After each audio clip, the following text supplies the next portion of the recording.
Masih pada semangat? Semangat ya. Meskipun puasa harus tetap semangat.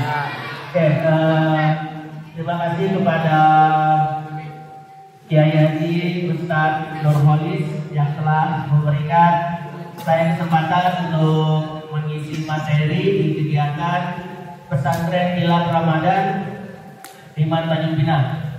Nah, untuk materi yang akan saya sampaikan itu sudah ditentukan, yaitu mengenai dakwah melalui media sosial. Ya, mungkin anak-anak sekalian sudah nggak asing ya dengan media sosial. Ya, semua pasti mengetahui media sosial, betul kan? Betul ya. Nah, salah satu contoh media sosial yang paling dekat dengan lingkungan atau kehidupan kita sehari-hari itu ada YouTube, ada Instagram, ada TikTok, dan lain-lain ya. Nah, sebelum kita masuk ke materi, ada sebuah tayangan video yang akan ditampilkan. Mohon disimak dan diperhatikan dengan sesama ya tayangan berikut ini.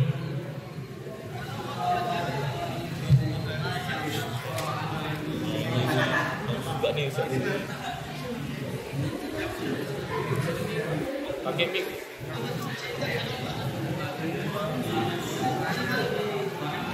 Di situ, Pak.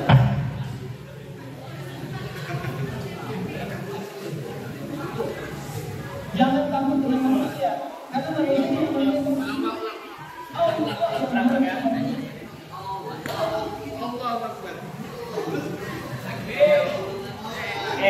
dengan bersama ya.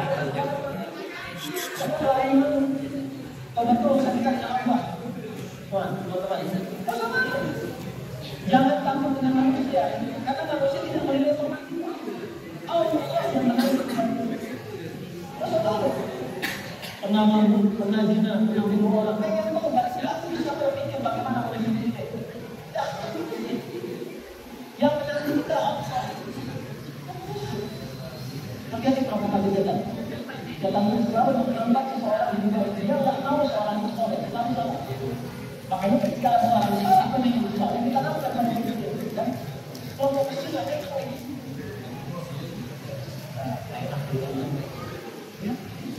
Ya. Nanti ada begitu padahal yang namanya obat juga itu.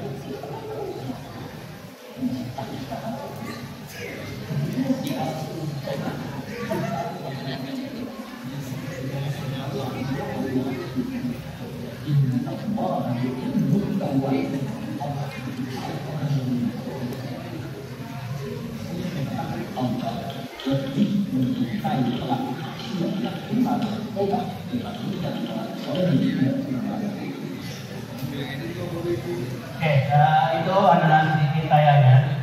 Nah, tayangan tersebut merupakan salah satu bentuk dakwah, ya, bentuk dakwah yang dilakukan melalui media sosial. Tahu siapa ustaz tersebut? Tahu ya? Jika sudah ada namanya, beliau adalah Ustaz Hadi Hidayat. Dan dalam video tersebut beliau menjelaskan mengenai tobat, ya. Beliau menjelaskan bahwasanya Allah lebih mencintai pelaku maksiat yang mau bertobat dibandingkan orang-orang soleh yang merasa dirinya tidak pernah salah, ya. Jadi kalian yang merasa mungkin selama hidupnya banyak melakukan dosa, baik dosa kecil ataupun dosa besar, bertobatlah. Karena bukan manusia yang menilai tobat kita, melainkan Allah Subhanahu wa Ta'ala. Oke, nah kita masuk ke materi tentang dakwah melalui media sosial.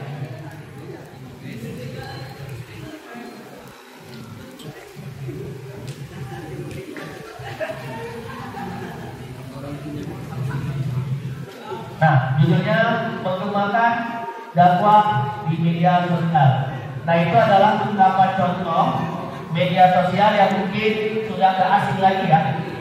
Dan mungkin seringkali anak-anak sekalian gunakan, betul? Betul ya? Mungkin yang paling erat banget dengan kehidupan para siswa Instagram. Ya. Ada yang tidak menggunakan Instagram? Gak mungkin. Ada yang tidak menggunakan Instagram? Ada? Masya Allah, luar biasa. Ada yang tidak menggunakan TikTok? Yang menggunakan TikTok siapa? Yang sering membuat konten-konten di TikTok? Gak ada? Masa iya? Tidak ya? Oke, jadi ini adalah beberapa model media sosial yang sering kita jumpai atau sering kita gunakan dalam kehidupan sehari-hari. Ternyata media sosial ini memiliki fungsi, salah satunya adalah untuk melakukan dakwah, ya. Nah, media atau wasilah dakwah yaitu alat yang dipergunakan untuk menyampaikan materi dakwah kepada umat. Dengan banyaknya media yang ada, maka dai ini adalah sebutan kepada orang yang berdakwah, ya. Jadi dai itu adalah sebutan untuk orang yang berdakwah. Maka dai tersebut harus memilih media yang paling efektif untuk mencapai tujuan dakwah. Nah, kira-kira nih, kalau misalnya kalian yang ada di sini disuruh memilih media sosial mana yang menurut Anda sekalian paling efektif untuk mendakwakan tentang ajaran-ajaran Islam? Apa? TikTok. Yang paling efektif dari semua media sosial yang ada, TikTok ya? YouTube, oke, mungkin YouTube ya, karena hampir di semua Android ataupun iPhone yang kalian gunakan itu pasti ada aplikasi YouTube. Oke. Nah, di sini ada definisi dakwah menurut Profesor Dr. Haji Muhammad Muhyiddin MPD dalam bukunya yang berjudul Meneliti Jalan Dakwah Bekal Perjuangan Para Dai. Dakwah itu mengandung pengertian sebagai suatu ajakan.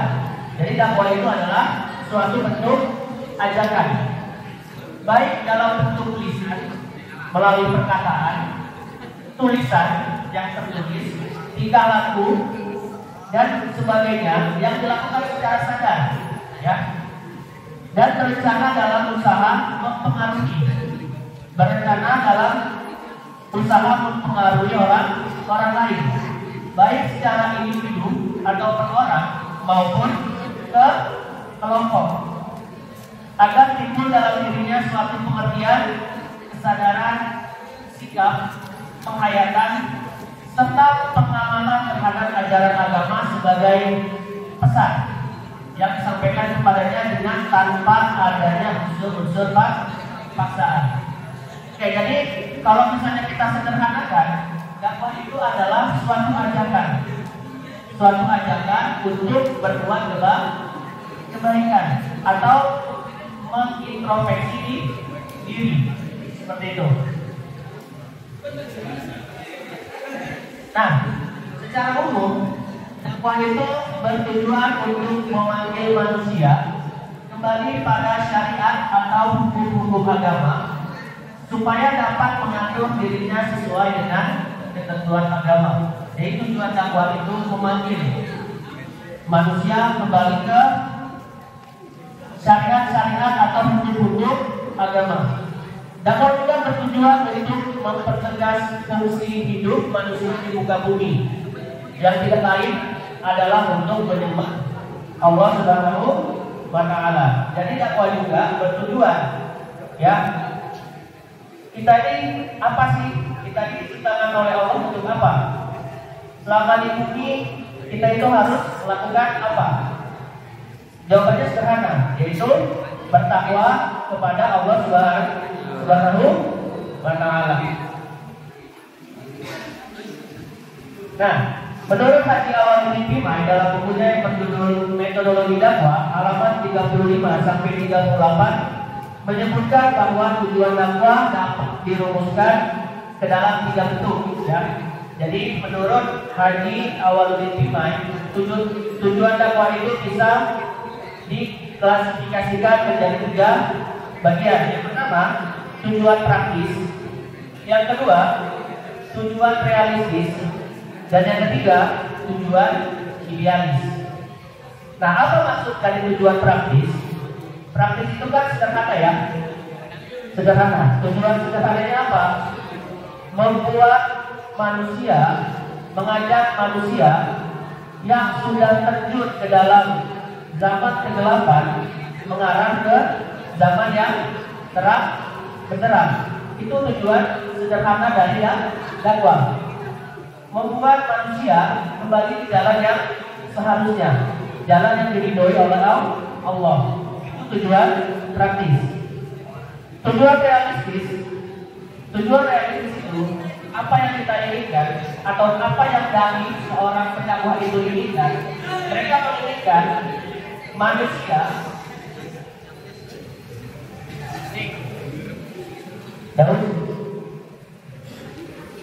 Nah, tujuan realistis itu apa yang diinginkan oleh pendakwah adalah bagaimana setiap manusia itu memiliki iman atau kembali ke jalan Allah secara utuh atau secara menyeluruh, dalam artian meninggalkan segala hal-hal yang bersifat dilarang oleh Allah dan menjalankan segala sesuatu yang diperbolehkan oleh Allah, seperti itu.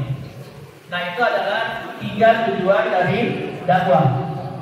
Selanjutnya, nah, di sini ada beberapa metode dakwah.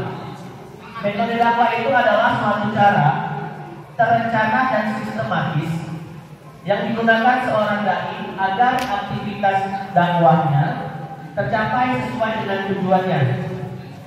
Sehubungan dengan metode dakwah, dalam Al-Quran surat Asy-Syu'ara ayat 214 sampai 215, yang artinya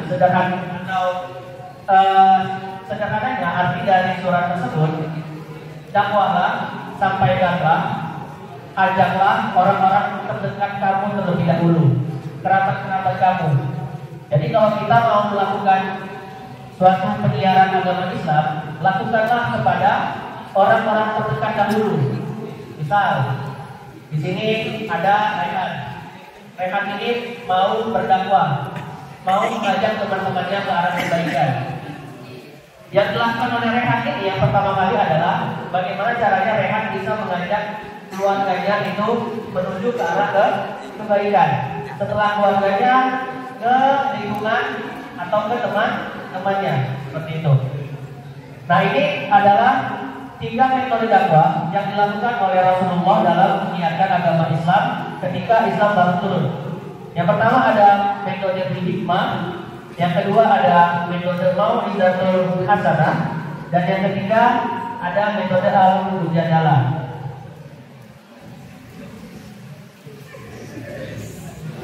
Nah, metode hikmah ini artinya ketika kita mau melakukan suatu dakwah, kita harus tahu tujuan dan mengenal secara benar serta mendalam orang atau masyarakat yang menjadi sasaran.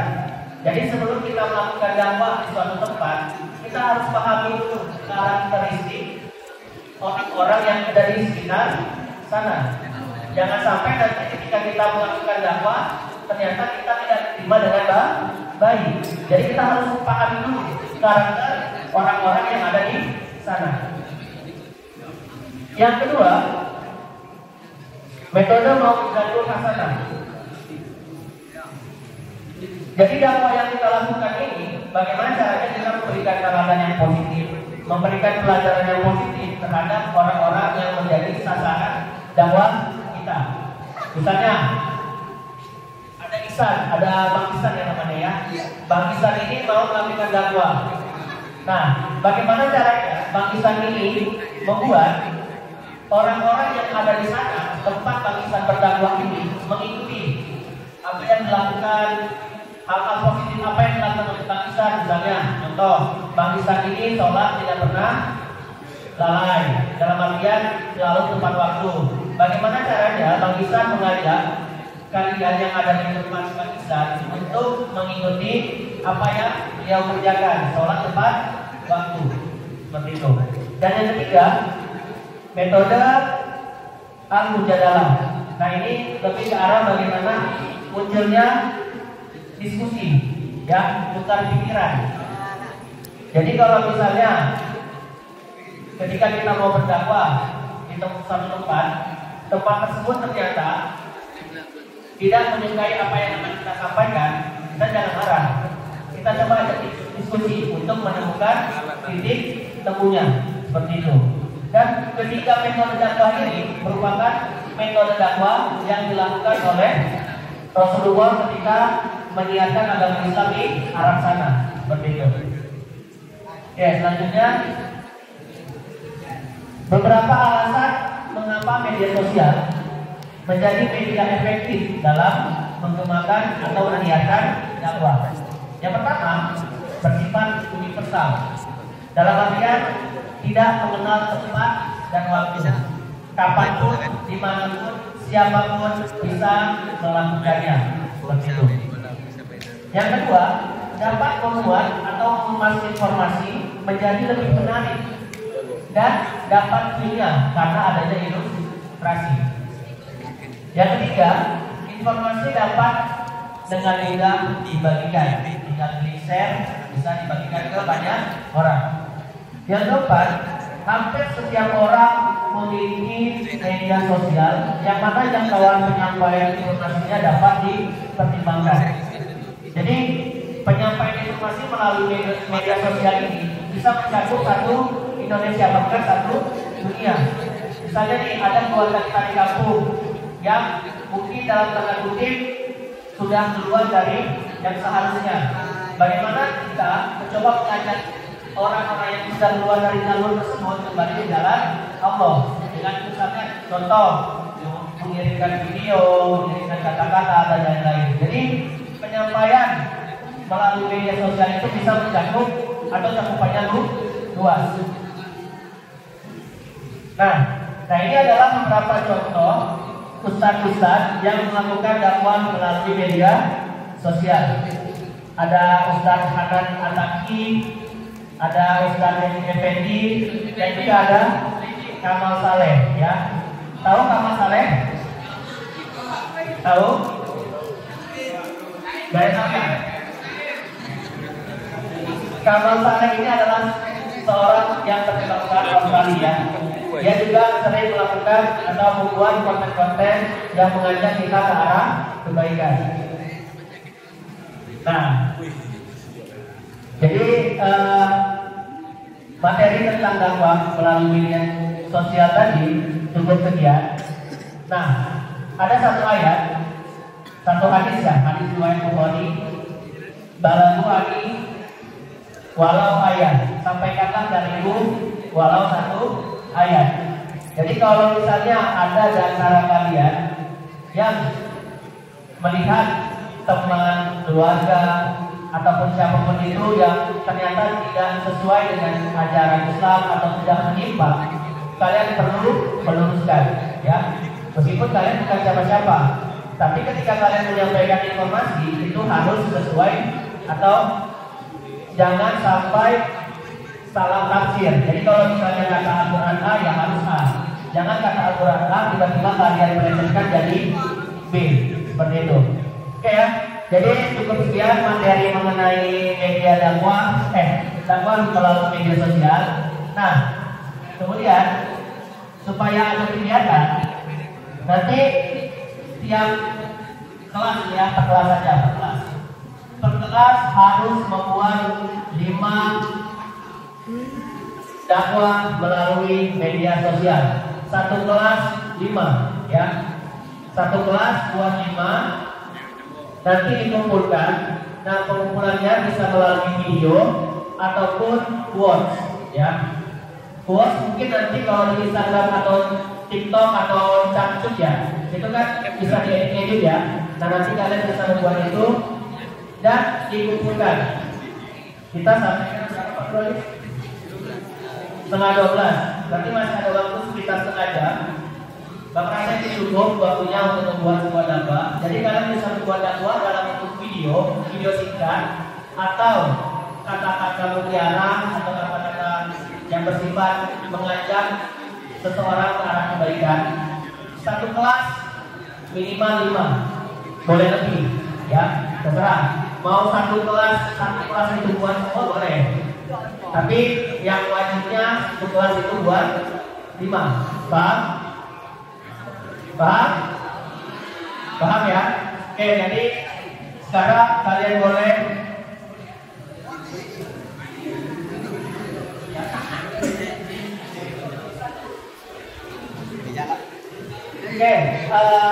yaudah boleh gabung cewek cowok diskusikan.